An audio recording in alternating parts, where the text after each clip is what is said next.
Bonjour YouTube, aujourd'hui on se retrouve pour une nouvelle vidéo sur un autre tueur en série. Albert Fish, surnommé le Croque-Mitaine, surnommé le vampire de Brooklyn. Il y a beaucoup de surnommé aussi le cannibale. Albert Hamilton Fish est né le 19 mai 1870. Est mort le 16 janvier 1936 sur la chaise électrique. Albert Hamilton Fish est le cadet de 3 enfants.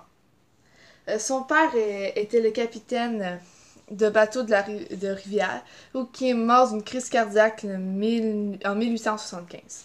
Suite à sa mort, sa mère avait beaucoup de difficultés à trouver un emploi, à s'occuper de son enfant Albert. Donc elle décida de le placer dans un orphelinat où il a été souvent puni, battu et fouetté. C'est pas mal aussi à cette époque où Albert a commencé à aimer les souffrances physiques.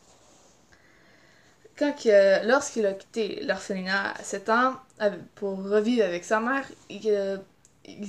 son attirance pour le sadomasochisme il attire encore. En 1990, Albert décide de déménager dans l'état de New York, de New Jersey, dans la ville de New York, où qui dit qu'à cette époque il est devenu une prostituée, ou aussi à cette époque il a commencé à violer beaucoup de petits garçons. En 1890, sa mère a décidé de faire un mariage arrangé avec Albert et Anna, une femme avec qui il a eu 6 enfants, que leur mariage, on dirait à peu près, leur couple, on dirait à peu près 20 ans de mariage. Albert a toujours dit qu'il n'avait jamais mis au grand, jamais touché ses enfants. Battu ou rien, c'était un père exemplaire et un grand-père exemplaire pour ses enfants. Et ses petits-enfants. Plus tard, dans une escapade avec un de ses amants, vu qu'Albert il était bisexuel, il était dans un musée de tir où il a été fasciné par la dissection d'un pénis. Puis après, il développait des intérêts morbides pour la castration. C'est difficile à dire. Durant une relation, Fish tenta de couper le pénis de son amant avec des ciseaux, mais vu qu'il voyait que son amant souffrait, il a eu de la pitié, donc il est parti, puis il l'a jamais revu après. C'est à cette époque où Fish fréquenta plus régulièrement les bordels où il pouvait être battu et fouetté. Il aimait vraiment ça aussi. En 1903, il fut arrêté par détournement de fonds, ou qu'il a été tout de suite relâché après. En janvier 1917, sa troisième femme le quitta pour un autre homme, puis à la suite de ce rejet, il sentait pas bien, il commença à entendre des voix aussi dans sa tête. C'est là aussi qu'il a commencé à se mutiler. Et il a aussi commencé à introduire des aiguilles dans son corps. C'est un peu étrange. À 55 ans, il a commencé à avoir des hallucinations de Dieu, que Dieu il dirait de torturer et de castrer des petits enfants, des petits garçons. Et on dit aussi que sa famille descend des maladies mentales, donc on pense que c'est pas mal sûr qu'il y a des maladies mentales. Le premier enlèvement que Fish a fait, c'est un petit garçon, Francis McDonald.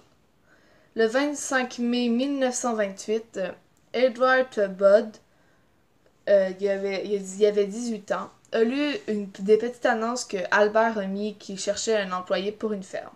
Donc il l'appelle pour dire qu'il est intéressé pour la job. Albert s'en va chez lui où il rencontre ses parents et qui dit qu'il lui paierait un loyer ou qu'il paierait 15$ par semaine. C'est assez intéressant. Donc ils ont commencé directement à avoir une confiance avec Albert. Où il a décidé, vu qu'Edward avait une petite sœur, Albert a tout de suite été intéressé vers elle et qu'il a dit à ses parents qu'il voulait l'amener dans une fête de sa sœur.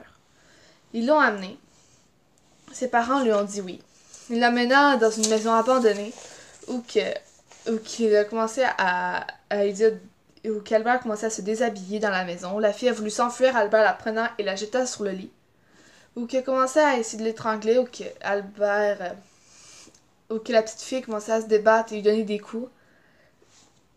Qu'est-ce que je veux dire, ok? Pour moi, ça m'a traumatisé vraiment beaucoup. Albert, il l'a jamais pénétré ou rien, mais il a tellement aimé les coups violents qu'elle lui donnait qu'il en a éjaculé sur elle. La fille en est morte. Après ça, Albert la découpa et la mangea. Il a commencé à faire ça avec plusieurs enfants. Albert fut arrêté et condamné sur la chaise électrique, ou qui ont tellement pris de temps qu'ils ont de mettre la chaise qui en meurt en fait, parce qu'il y avait tellement d'aiguilles en dedans de lui. C'était que ça a pris 3 fois, puis il disait même qu'il aimait tellement les chocs violents. Il aimait ça, les chocs électriques qu'il y avait en dedans de lui, parce que c'était violent, ça lui donnait du plaisir. J'ai vu il y avait beaucoup de livres à son sujet. Les livres, il y avait Albert Fish ou plein d'autres que vous pouvez voir, ou des documentaires et des films aussi sur lui. Il y a le film Serial Killer, les vrais Hannibal Lecter. Il y a aussi un documentaire Albert Fish, Inside in Phone of Salvation et The Greyman. C'est 3 films sur lui. N'hésitez pas à me mettre un pouce bleu si vous avez aimé cette vidéo, à vous abonner et on se rejoint pour une prochaine vidéo. Bye!